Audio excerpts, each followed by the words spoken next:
जसं की आमच्या इकडे पंचाळनगरला ऑलिम्पिक हॉटेलच्या मागे एकता बिल्डिंग ते श्रीजी दर्शन कमीत कमी 6 वर्षापासून माझे 3 वेळा पत्रव्यवहार मी केले की त्या वायर्स खूप खाली आहेत. बरोबर आहे ना. आणि बऱ्याचदा मागणी होती, शेवटी आम्ही निग्लेक्ट करायला लागलो की आता जाऊ द्या. ते एक एकता गारमेंट ते श्रीजी दर्शन वायर्स खूप खाली आल्यात.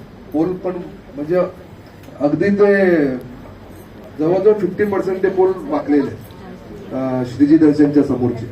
तर ते साहेब बघून घ्या. आणि साहेब दुसरं आमची मागणी जवळजवळ 2-3 वर्ष झाली की आपला जो एसटी डेपो रोड आहे नालासोपारा वेस्ट, तिकडे जी आपली एसटी लाईन गेली आहे ती रोड आमचं रोड जे गटर आहे गटारापेक्षा जवळजवळ 8 ते 9 फूट पुढून लाईन गेली आहे सगळी. आणि मी किमान ती 4-5 वर्षापासून त्याचे पत्रव्यवहार केले की ती लाईन मागे करून घे, कारण की ते 9 फूट आमचा रोड वाइंडिंग होत नाही आणि तिकडे मग फेरीवाले वगैरे बसतात. आणि एवढा आमचा मोठा रोड आहे, पण तो road ST depot road Nalasopara west Panchmukhi Hanuman मंदिर ते डिमार्ट, म्हणजे त्याच्यामुळे रोड वाइंडिंग पण होईल, रस्ता मोठा होईल. रस्ता आहे पण ते पोट पुढे असल्यामुळे त्याच्या मागे सगळे फेरीवाले कव्हर करतात. ह्या 2 गोष्टी साहेब झाल्या. दुसरं सोपारा गावातलाच विषय की ती एक बिल्डिंग आहे, काहीतरी बिल्डर कोण तो अज्जत डबरे कोण तरी बिल्डर आहे, त्याचा 1 मीटरवर बिल्डिंग चालवतोय साहेब आणि आपण गुन्हे दाखल करत नाही. अशा लोकांना भविष्यात त्यांच्या दुसऱ्या याला पण मीटर गेली नाही पाहिजे अशी आपण काहीतरी जर प्रिव्हेन्शन ऍक्शन घेतली तर कुठे हे सुधारतील. सोपारामध्ये बऱ्याचशा दुसऱ्या काही 1-2 बिल्डिंग आहेत ज्या अर्धवट झाल्या त्यांच्या मीटरच्या मागण्या आहेत. त्या बिल्डिंगला पण आपण इलिगल बिल्डिंगला मीटर दिलं नाही गेलं पाहिजे, किंवा आपण आधी झालं पाहिजे आपण पहिले घरपट्टी लावून या.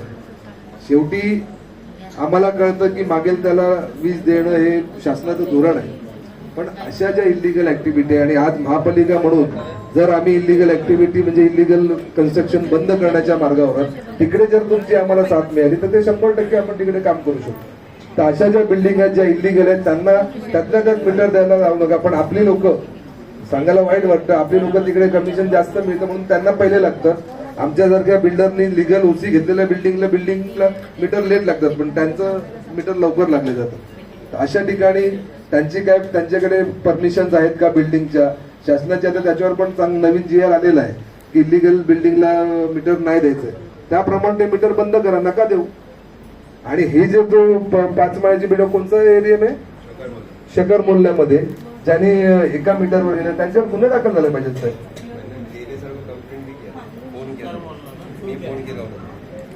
दुसरी साहेब, आपल्या राज्याच्या मुख्यमंत्र्यांनी अगदी विधान भवनामध्ये खूप मोठी घोषणा आपल्या पालघर जिल्ह्यासाठी केलेली आहे. आणि आपल्या पालघर जिल्ह्यामध्ये नालासोपारामध्ये सर्वात जास्त अफेक्टेड जर एरिया कुठला असेल तर तो आमचा होता, म्हणजे नालासोपारा वेस्ट, निळेमोरे, आमचं सोपारा गाव.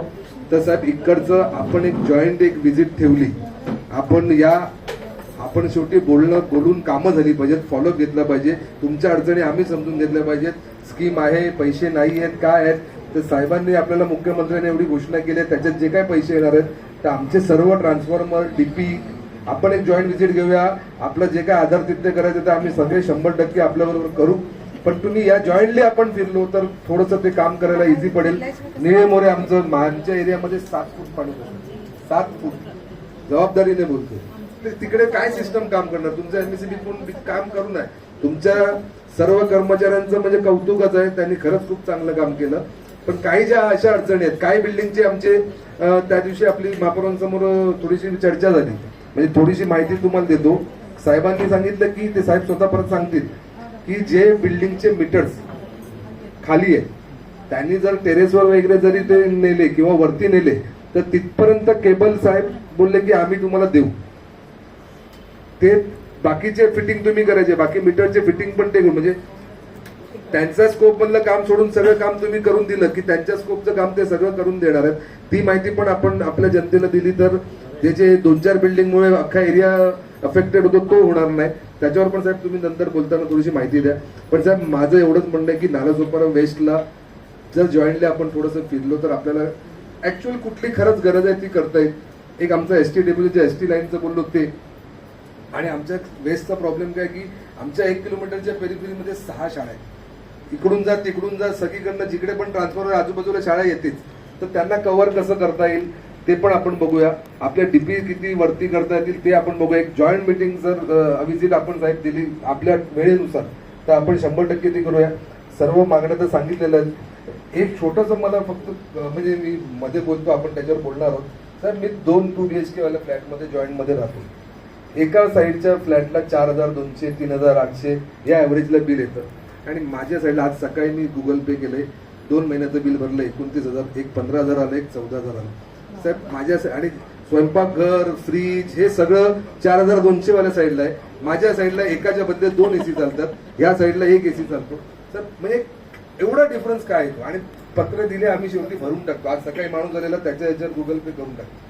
29,000 रुपये भरले.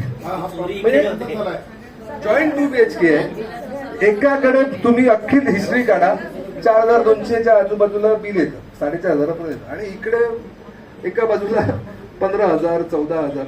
असा कसा काय हा फरक आहे? मग माझ्या मते हे 4,000 कमी येत आहे का? मग हे पण 15,000 आलं पाहिजे. काहीतरी त्याच्यामध्ये कळतच नाही आणि काहीच नाही. माझ्या बाजूला 2 AC चालतात, या बाजूला 1 AC चालतात, एवढाच फरक. अशा गोष्टी का होतात आणि याच्यावर आपण काय नियंत्रण? शेवटी मी एकदा वायरमॅनला सांगितलं की इकडची वायर ह्या याला टाक नाही इकडची याला टाक, बघू काय होते का. पण ते नाही केलं त्यांनी. पण म्हणजे सर असे फरक आहेत आणि आम्ही नगरसेवक आहोत त्यामुळे आम्ही काय डोळे बंद करायचे आणि भरायचं हा आमचा विषय. आम्ही भरतो. इकडे काय प्रॉब्लेम होतो? शेजारच्याला 4,000 आणि मला जर तसं नाही. आता हे काय बोलले माहितीये 29,000 बिल भरला. बरोबर आहे, मी सांगतो. माझा फ्लॅट 1 BHK आहे, मला 10,200 रुपये बिल आहे. इकडे माझ्या लेटेस्ट फंड आहे. बोला. मीटरवर आपण बोलूया. बाकीचे प्रभाग बाकी सॉरी मी मध्येच मीटरवर बोललो. सॉरी मीटरवर मी मध्येच बोललो. पण साहेब आपण एक जॉईंट मिटिंग घेतली म्हणजे साहेब खूपच